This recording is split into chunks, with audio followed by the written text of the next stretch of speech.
स्वागतम विद्यार्थियों। मैं संदीप कुमार दुबे आप सभी का पुनः स्वागत करता हूं। विद्यार्थियों, पिछले भाग में हमने मनुष्यता पाठ में पढ़ा था 4 छंद। अगले 4 छंद हम लोग भाग 2 में पढ़ेंगे। और कवि परिचय बताने की मुझे बहुत आवश्यकता नहीं है, इसलिए मैंने जन्म और मृत्यु के सन इसमें लिख दिए हैं। और पिछले भाग में भाग 1 में मैंने बता ही दिया है। तो आइए चलते हैं सीधे छंद पे। छंद संख्या 5 पे आते हैं। जैसा कि आप जानते हैं कि मैथिली शरण गुप्त जी मनुष्यता कहते हैं कि कवि जो है मनुष्य उसे नहीं मानते जो केवल अपने लिए जीता हो, बल्कि वह दूसरों के लिए जीता हो, परोपकार करता हो, दान करता हो, त्याग करता हो, करुणा दिखाता हो, सहानुभूति दिखाता हो, उसे वह मनुष्य मानते हैं। आपने पहले छंद में मृत्यु से न डरने की बात कही गई थी।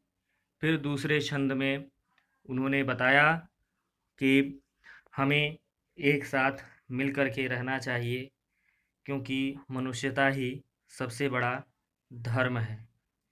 उसके बाद उन्होंने रंतिदेव, कर्ण, दधीचि इत्यादि अनेक कथाओं के माध्यम से महान व्यक्तियों का उदाहरण दिया। उन्होंने बताया कि जो महान होता है उसका गुणगान सरस्वती यानी पुस्तकों में होता है, उसकी पूजा समस्त सृष्टि करती है। फिर उसके बाद बताया गया कि सहानुभूति ही सबसे बड़ी संपत्ति है। भगवान बुद्ध ने अपने दया, करुणा और प्रेम के बल पर पूरे संसार को अपनी ओर आकर्षित कर लिया था। आगे बताते हैं कि हमें कभी भी अपने इस धन के लोभ में नहीं रहना चाहिए, क्योंकि धन बहुत ही तुच्छ चीज़ है। यह वित्त बड़ा ही तुच्छ चीज़ है, छोटी चीज़ है। हम इसे जब चाहें तब अर्जित कर सकते हैं। कहते हैं कि धन जो है हाथ का मैल है। जिस प्रकार हम मैल ऐसे हाथ को छुड़ाते हैं, मैल छूट जाता है, उसी तरह यह पैसा है। यानी आप जब इसे चाहें तब अर्जित कर सकते हैं। मनुष्य बड़ा ही कर्मठशील प्राणी है और वह जब चाहे जो उसकी इच्छा हो उसे तुरंत प्राप्त कर सकता है। इतनी क्षमता मनुष्य में है। तो कहते हैं मैथिली शरण गुप्त जी, रहो न भूल के कभी मदांध तुच्छ वित्त में, सनाथ जान आपको करो न गर्व चित्त में। अनाथ कौन है यहाँ, अनाथ कौन है यहाँ, त्रिलोकनाथ साथ हैं, दयालु दीन बंधु के बड़े विशाल हाथ हैं। अतीव भाग्यहीन है अधीर भाव जो करे, वही मनुष्य है कि जो मनुष्य के लिए मरे। कहे कि कभी भूल के भी तुम इस मदांध इस तुच्छ धन के लोभ में मदांध मत हो जाना। तुम्हारे पास धन है तो तुम घमंड मत करना। मदांध यानी घमंड मत करना।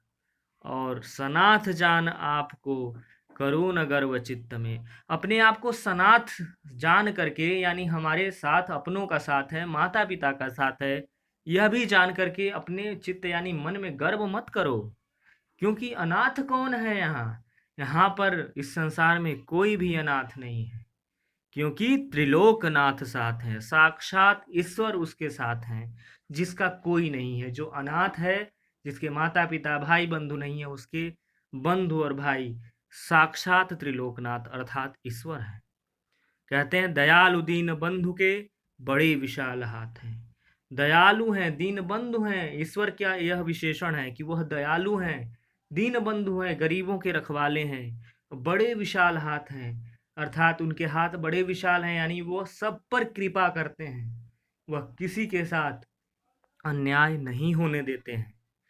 कहते हैं अगली पंक्ति में, अतीव भाग्यहीन है अधीर भाव जो करे। मैथिली शरण गुप्त जी उस मनुष्य को, उस व्यक्ति को भाग्यहीन मानते हैं, दुर्भाग्यशाली मानते हैं, जिसके अंदर अधीर भाव है, धन को पाने के लिए उतावलापन है, जो धैर्य नहीं रख सकता। कहते हैं वो अतीव भाग्यहीन है। कहते हैं वही मनुष्य है कि जो मनुष्य के लिए मरे। हमें धन के लिए उतावलापन न दिखाकर मानवता के लिए दिखाना चाहिए, परोपकार के लिए दिखाना चाहिए। आइए इसके व्याख्या को समझते हैं। कवि कहते हैं कि भूल कर भी कभी संपत्ति या यश पर घमंड नहीं करना चाहिए। इस बात पर कभी गर्व नहीं करना चाहिए कि हमारे साथ हमारे अपनों का साथ है, क्योंकि कवि कहते हैं कि यहाँ कौन सा व्यक्ति अनाथ है, उस ईश्वर का साथ सबके साथ है। वह बहुत दयावान है, उसका हाथ सबके ऊपर रहता है। कवि कहते हैं कि वह व्यक्ति भाग्यहीन है जो इस प्रकार का उतावलापन रखता है, क्योंकि मनुष्य वही कहलाता है जो इन सब चीजों से ऊपर उठकर सोचता है। अगली पंक्ति, अनंत अंतरिक्ष में अनंत देव हैं खड़े, समक्ष ही स्वबाहु जो बढ़ा रहे बड़े बड़े, परस्परावलंब से उठो तथा बढ़ो सभी, अभी अमर्त्य अंक में अपंक हो चढ़ो सभी, रहो न यों की एक से न काम और कासरे, वही मनुष्य है कि जो मनुष्य के लिए मरे। कहे जो परोपकारी पुरुष होते हैं उसके लिए इस अनंत अंतरिक्ष में कभी न समाप्त होने वाले इस विशाल अंतरिक्ष में अनंत देव खड़े हैं जो ऐसे महान व्यक्तियों का स्वागत कर रहे हैं, अपनी ही स्वबाहु अपनी बाहों को फैला करके उसके स्वागत के लिए खड़े हैं। जो परोपकार करता है, जो महान कार्य करता है, जो महान पुरुष हैं, उनके स्वागत के लिए अनंत देवता इस अंतरिक्ष में खड़े हैं। मैथिली शरण गुप्त कहते हैं कि परस्परावलंब से, परस्पर एक दूसरे की सहायता करते हुए उठो आगे बढ़ो। सभी लोग एक दूसरे की सहायता करो, जिसको कहते हैं कंधे से कंधा मिलाकर आगे बढ़ना। कहते हैं अभी अमर्त्य अंक में अपंक हो चढ़ो सभी। कहते हैं कि अमर्त्य, अमर्त्य यानी देवता, कहते हैं कि जो इस प्रकार का महान कार्य करते हैं वह ईश्वर के, अमर्त्य यानी ईश्वर, अंक यानी गोद, वह ईश्वर की गोद में स्थान पाते हैं, यानी ईश्वर उन्हें साक्षात अपनी गोद में बैठाते हैं। और कहते हैं अपंक हो चढ़ो सभी। पंख का अर्थ तो कीचड़ होता है, लेकिन अपंक का यहाँ पर अर्थ है कलंक। कहे कि अपंक रहो, कलंक रहित रहो, बिना किसी कलंक के तुम आगे बढ़ो, एक दूसरे का साथ दो, ताकि ईश्वर तुम्हें गोद में अपने स्थान दे। रहो न यूं कि एक से न काम और कासरे।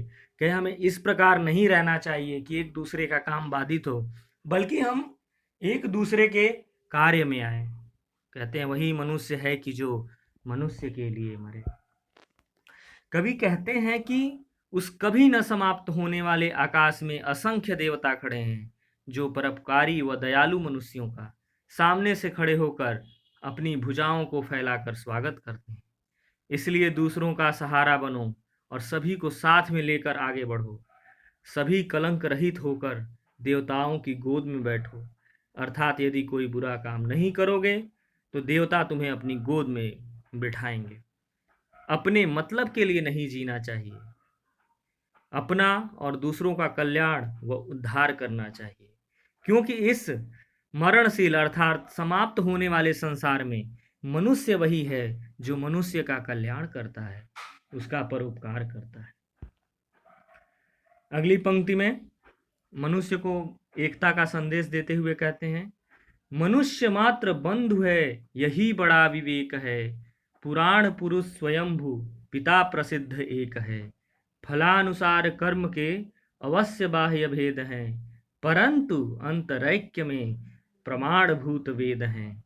अनर्थ है कि बंधु ही न बंधु की व्यथा हरे, अनर्थ है कि बंधु ही न बंधु की व्यथा हरे, वही मनुष्य है कि जो मनुष्य के लिए मरे।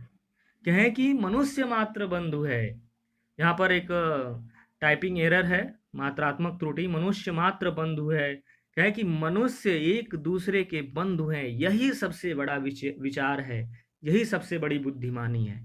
क्योंकि पुराण पुरुष स्वयंभू अर्थात ये सभी ईश्वर के विशेषण हैं, वो पुराणों में जिनका बखान हुआ है, जो स्वयंभू हैं, जो स्वयं प्रकट हुए हैं, वो परम पिता परमेश्वर प्रसिद्ध एक हैं, ये बताया गया है पुराणों में, वेदों में।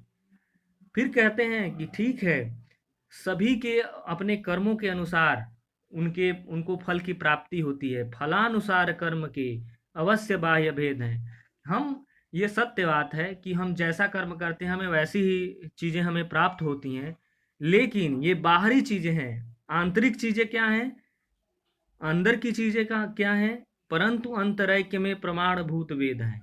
अंतरैक्य में जब हम अंदर जाते हैं तो वेद भी इसका साक्षी बनते हैं। वेदों में इसका ये है सबूत है कि ईश्वर एक है, हम सभी अंदर से एक हैं। हम अलग अलग कर्म करते हैं, अलग अलग फल जरूर प्राप्त करते हैं, लेकिन अंदर से हम सब एक हैं। कहते हैं कि अब तो घोर अनर्थ हो जाए कि बंधु ही न बंधु की व्यथा हरे। अगर एक भाई दूसरे भाई की, एक व्यक्ति दूसरे व्यक्ति की अगर कष्ट को दूर नहीं कर पाता है तो ये बड़ा ही अनर्थ हो जाएगा, क्योंकि वही मनुष्य है कि जो मनुष्य के लिए मरे। कवि कहते हैं कि प्रत्येक मनुष्य एक दूसरे के भाई बंधु हैं। यह सबसे बड़ी समझ है, यही सबसे बड़ी बुद्धिमानी है। पुराणों में जिसे स्वयं उत्पन्न पुरुष माना गया वह परमात्मा या परमेश्वर हम सभी का पिता है, अर्थात सभी मनुष्य उस एक ईश्वर की संतान है। बाहरी कारणों के फल अनुसार प्रत्येक मनुष्य के कर्म भले ही अलग अलग हों, परंतु हमारे वेद इस बात के साक्षी हैं कि सभी की आत्मा एक है। कवि कहते हैं कि यदि भाई ही भाई के दुख व कष्टों का नाश नहीं करेगा तो उसका जीना व्यर्थ है, क्योंकि मनुष्य वही कहलाता है जो बुरे समय में दूसरे मनुष्यों के काम आता है। और अंतिम छंद में कहते हैं कि चलो अभिष्ट मार्ग में सहर्ष खेलते हुए, विपत्ति विघ्न जो पड़े उन्हें ढकेलते हुए। घटे न हेल मेल हाँ, घटे न हेल मेल हाँ, बढ़े न भिन्नता कभी। अतर्क एक पंथ के सतर्क पंथ हो सभी। तभी समर्थ भाव है कि तारता हुआ तरे। तभी समर्थ भाव है कि तारता हुआ तरे। वही मनुष्य है कि जो मनुष्य के लिए मरे।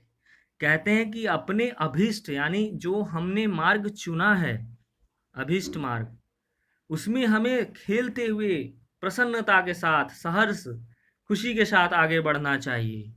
और विपत्ति विघ्न जो भी रास्ते में आए हमें उनसे डट कर सामना करते हुए उन्हें ढकेलते हुए आगे बढ़ते रहना चाहिए। लेकिन इस यात्रा में एक चीज का ध्यान रखना है, घटे न हेल मेल हाँ, इसका ध्यान रखना है कि हमारी आपसी प्रेम हेल मेल कभी न घटे, बढ़े न भिन्नता कभी, और एक दूसरे से कभी दूरियां ना बढ़े। कहते हैं अतर्क एक पंथ के, हमें एक ऐसा रास्ता चुने जो अतर्क हो, तर्कहीन हो, जहां पर कोई विवाद ही ना हो। सतर्क पंथ हो सभी, और उस रास्ते पे हमें सतर्क होकर के चलना चाहिए। कहते हैं कि तभी समर्थ भाव है, तभी हम उन मनुष्यों को शक्तिशाली समझेंगे कि तारता हुआ तरे, स्वयं भी कल्याण करे और दूसरों का भी कल्याण करे। तारता हुआ तरे, स्वयं का भी तारना यानी कल्याण करे और दूसरों को भी कल्याण करे, सहायता करे, तभी समर्थ है। ये नहीं कि हमारे पास बहुत अधिक धन संपत्ति है तभी हम सामर्थ्यवान हैं, शक्तिशाली हैं।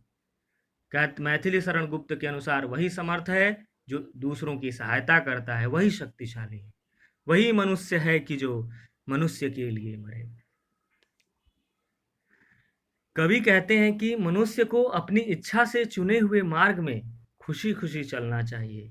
रास्ते में कोई भी संकट या बाधाएं आए उन्हें हटाते चले जाना चाहिए।